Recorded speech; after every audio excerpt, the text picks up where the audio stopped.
Good afternoon. Welcome to this presentation on behalf of the North Quabbin Regional Landscape Partnership.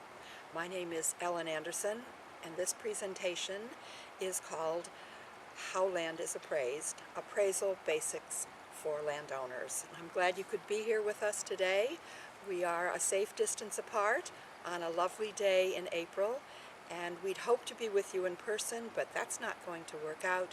So we will do the best we can to give you a presentation that gives you an idea as to what to expect if you wish to protect your land and you wish to use an appraiser.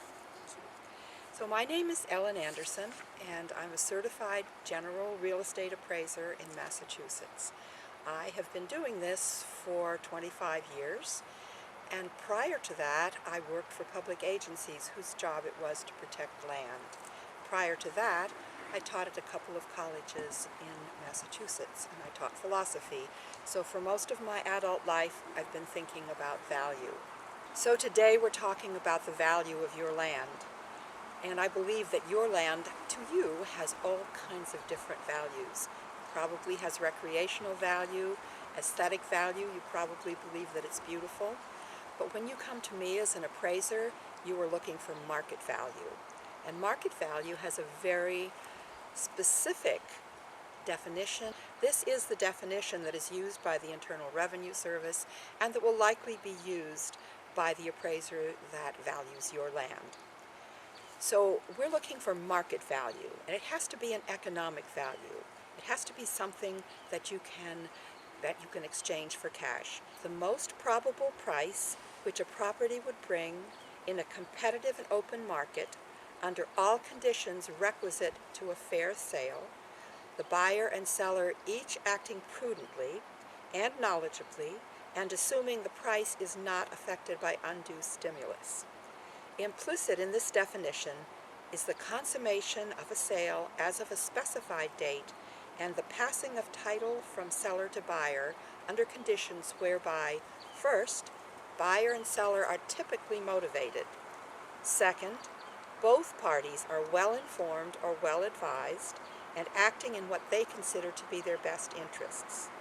Third, a reasonable time is allowed for exposure in the open market. Fourth, a payment is made in terms of cash in U.S. dollars or in terms of financial arrangements comparable thereto, and the price represents the normal consideration for the property sold unaffected by special or creative financing or sales concessions granted by anyone associated with the sale. And by the way, the agency or the land trust that's trying to protect your land, they're looking at all kinds of different values. And the things that you consider valuable about your land are the things that make them want to protect it.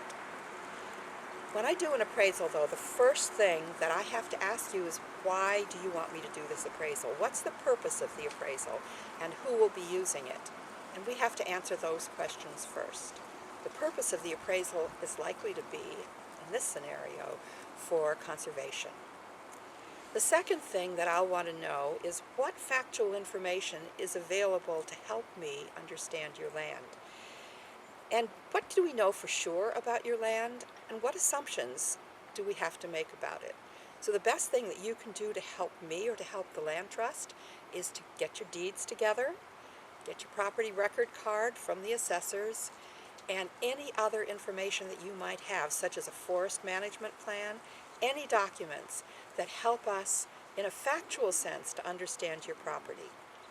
Once we have all that together, then the most important thing that we have to decide upon, and this is probably the key concept for an appraiser, is highest and best use. So this is highest and best use analysis. The first thing that we need to know is what is legally permissible. What can you legally do with your land? To understand that, we have to look at the zoning that applies to your land, and also we have to look at the deed to your land. Are there any restrictions in your deed already that allow somebody else to use your land, that prevent you from using it in a certain way? So we look at your deed, we look at the plans, and we look at your local zoning. The second question that we have to answer is, what is physically possible? So if your land is mostly underwater, clearly you can't build a house on it. If it's a very steep hillside, clearly you have some restrictions that you might not have if your land were flat. So we have to look at all those physical qualities of your land that make certain uses more physically possible and that rule out some uses as physically impossible. Third, we have to ask, what is financially feasible? So if you have a beautiful house lot in a community where nobody buys houses or builds houses, which is very unlikely, but obviously residential use would not be financially feasible.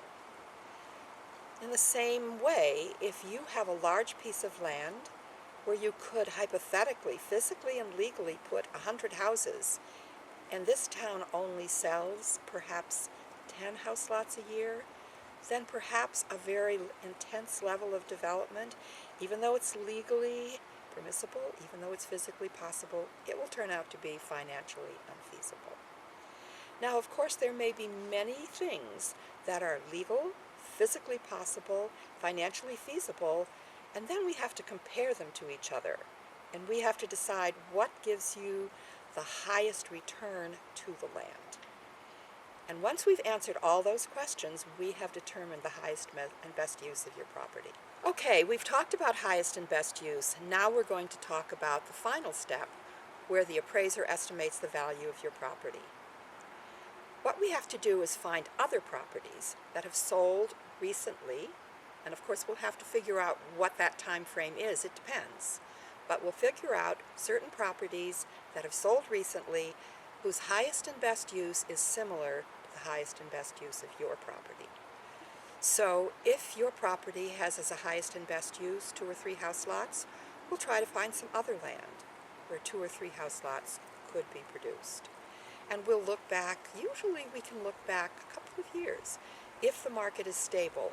And we do need to talk about market conditions in a minute. But right now, as of the end of March, the beginning of April, if we look back over the past few years in central Massachusetts, North Quabbin region, values have been pretty stable. Now, we don't know what's going to happen in the future, but right now we have good sales. We gather those sales together, we pick out the ones that are most comparable, we put them on a chart, we write quite a bit about them. In other words, you're going to get something that looks a little bit like a book, or at least a big fat magazine, and it's going to have descriptions of other properties that are similar to yours, and then a chart that adjusts them for the differences. So we adjust all of those sales and compare them to your property to support our estimate of value. And then we have your value. So I'd like to talk a little bit about the mechanics of actually doing an appraisal, should you choose to go forward. First of all, most of you are probably used to seeing appraisers for mortgage purposes. They come to your house, they fill out a form, and then the bank says, yes, we can give you a mortgage, or no, we can't. That's not what we're looking at here. First of all, in order to do an appraisal for land protection purposes, you're going to have a certified general real estate appraiser. There are not too many of them in Massachusetts, although if you go to the Massachusetts Land Trust Coalition website, they do have a list of appraisers who are familiar with conservation work, and many of them are qualified IRS appraisers. So the appraiser you'll talk to the appraiser and give them as much information as you can, and then they will give you a proposal as to how much your project will cost. You'll get something, as I said earlier, that looks something like a very thick magazine or a small book. That's called a full narrative report. It has all of the factual data, the market data, written out so that you'll be able to understand it. It has good documentation of the sales that are compared to your property. But it's an extensive document. Most appraisers are busy, so it may take you as much as 60 to 90 days to actually get your appraisal finished. If you're working with the federal government, you may have a review appraiser who has to be selected, and the review appraiser will have to work with your appraiser. That takes time. So this is a time-consuming process. I'm sure you're concerned about how much your appraisal will cost. So you're used to paying about $500 or $600 for a residential form report. You're probably talking thousands of dollars for a qualified narrative report from a certified general real estate appraiser. And so how much exactly it costs will have to be worked out between you and the appraiser, and it depends really on how complicated your project is and how much time the appraiser has, how fast it has to get done. So the terms are negotiable, but we're definitely talking a minimum of $2,000 and up. Now, the big question in all of this is, what are we going to do starting in April 2020? So I'd like to talk about that next, and in talking about that, I'll be able to bring up and describe how a conservation restriction works and how all of these concepts sort of tie together, and what an interesting time this is. For the past 70 years, real estate has always grown, and even through the worst recessions, it's always bounced back in central Massachusetts and throughout Massachusetts generally. Now we're in a new state of affairs where it appears that the economy is not growing, and that in fact it is degrowing. We don't know how long this will be, and we can't really make any assumptions. If I tell you, don't listen to me. So I don't know what's going to happen, but I do know that it teaches us something very important about appraisals, and that is that they are always as of a specific date. Appraisers are analysts of past activity. We are not fortune tellers, although we would like to be. And past values have always given us a pretty good idea of what future values would be, because the future has pretty much resembled the past. Do we have a discontinuity here? We do not know. We do not know. What we have is individuals losing jobs, small businesses losing customers, towns that can't print money, states that can't print money, federal government that can print money and perhaps will raise asset prices. We have financial institutions that have always supported the real estate market. We don't know how they will fare through all of this. We have local and foreign investors, especially buyers of bonds, and we have currency exchanges. All of those things have to work together properly in order to make a stable real estate market. So that brings me actually to the concept of a conservation restriction and how changes in highest and best uses may bring about changes in conservation appraisals and conservation values. Conservation restrictions. The ability to do a conservation restriction effectively may change if the market changes the highest and best uses of some properties. Conservation restrictions have traditionally relied upon the fact that the highest and best use for most vacant land is for residential purposes.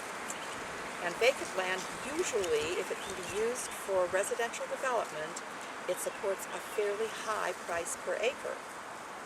On the other hand, land that cannot be used for residential development, either because it has some physical or legal limitation, or land that has a conservation restriction placed upon it, does not have such a high value per acre. For example, suppose you have a 20-acre parcel of land, and its highest and best use is for 2 lots, and each lot would sell for $100,000. That means you have a $200,000 parcel of land, or $10,000 an acre. Now suppose you put a conservation restriction on it, and you remove the right to build houses. And suppose that that conservation restriction allows you only to do non-commercial recreational things. So perhaps then your land is only worth $1,000 an acre, which means that it's worth $20,000. So you have a difference between $200,000 and $20,000. You have damages to your property of $180,000. Now suppose that as a result of degrowth, the value of agricultural land goes up because everybody wants to plant crops and nobody wants to build houses. Conservation restrictions can still be used, but they'll be different. So one of the things that what's going on now makes us wonder is, are we going to get a change in highest and best use of some land? We don't know. Secondly, are we going to have a real stop in the real estate market? Is there going to be a time when people won't be buying or selling anything, either because appraisers can't come out and meet with you, which it is now, or because they can't go into houses, or because the banks don't have the money to loan? So that could happen. If that's all that happens, then it's probably going to be temporary. But again, I'm not a fortune teller, so don't necessarily believe me. Furthermore, the states and the federal government, they need tax revenues in order to support conservation purchases. And we don't know how their revenues are going to go. We just don't know. I think in Massachusetts, our community and our state has been wonderful in preserving land and in understanding the importance between of public health and conservation, and food production and conservation. And so I think in the end we'll be doing some very good conservation work together, but there may be a time when it will be difficult, and you may want to check back in with us in a couple of months. Thank you very much.